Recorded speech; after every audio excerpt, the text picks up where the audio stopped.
आज बड़े पैमाने पर सरकार खुद अराजकता की शिकार हो गई। योगी सरकार में आधे दर्जन से ज्यादा मंत्री अब तक अपनी पीड़ा सार्वजनिक कर चुके हैं, यह कह करके कि विभागीय अधिकारी हमारी बात नहीं सुनते। जब विभागीय अधिकारी अपने विभागीय मंत्री की बात नहीं सुनते हैं तो आम जनता का क्या कुछ हाल होगा, इसका अंदाजा लगाया जा सकता है। आज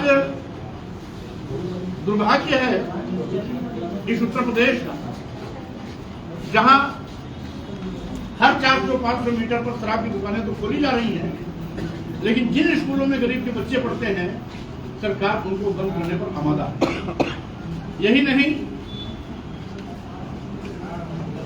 अपनी जनता पार्टी के प्रखर विरोध के बाद योगी सरकार बैकफुट पे आई, स्कूल बंद करने का फैसला वापस लिया, लेकिन ताजुब है कि माननीय मुख्यमंत्री की घोषणा के बावजूद भी तमाम ऐसे स्कूल हैं जिसमें ताले लगे थे, अभी तक नहीं खुले।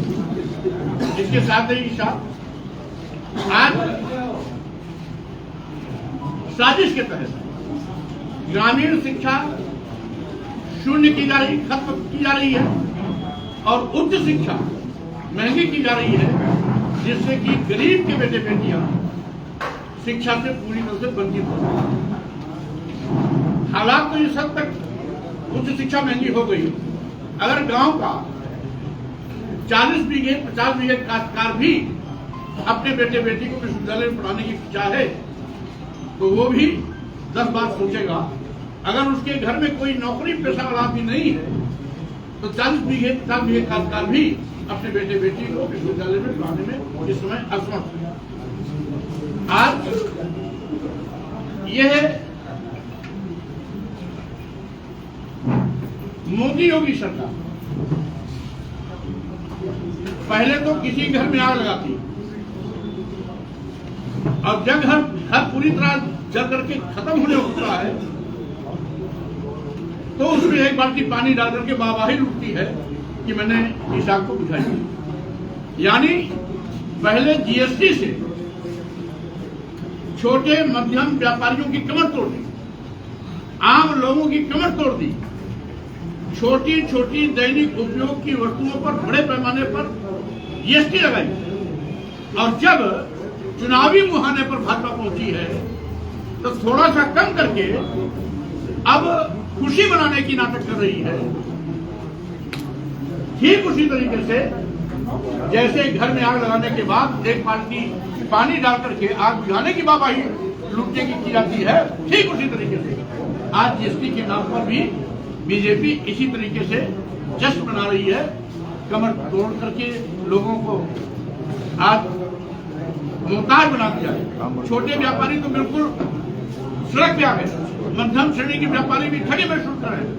व्यापारियों में अगले कतार के व्यापारी यानी देश के बड़े थैलीशाह अदानी अंबानी जैसे सारे व्यापारी आज इस सरकार में परेशान है, निराश है, हताश है।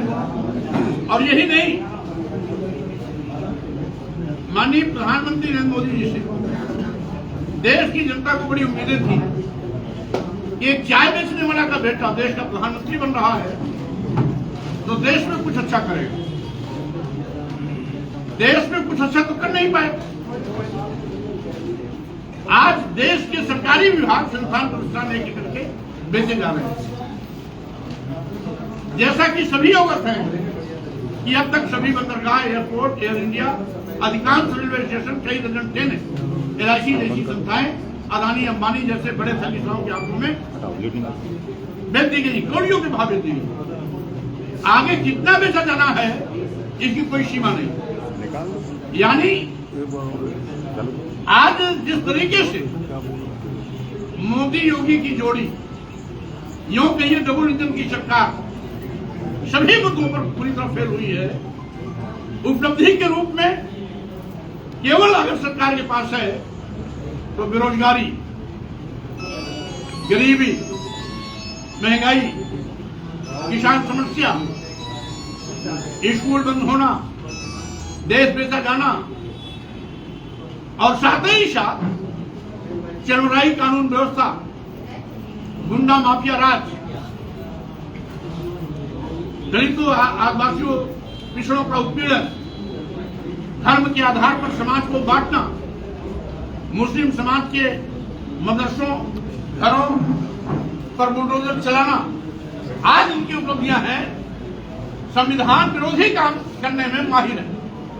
संविधान अनुच्छेद 15 और 51 में इस बात का स्पष्ट उल्लेख करता है कि धर्म, पंथ, लिंग, जाति, स्थान के नाम पर किसी के साथ कोई भेदभाव नहीं होगा। लेकिन डबल इंजन की सरकार सोते जागते उठते बैठते हिंदू मुस्लिम मस्जिद मंदिर करके हमेशा समाज में जहर घोलने का काम करती है।